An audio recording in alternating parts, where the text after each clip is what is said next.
এই খালা কোথায় যাবেন আপনি? কোথায় যাবেন? মুজাফফরগঞ্জ। টাকা পয়সা নাই, গাড়িতে তুলে দিব, আমরা তুলে দিব।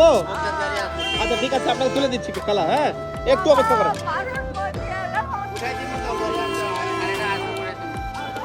খালা, একটু অপেক্ষা করেন, একটু অপেক্ষা করেন।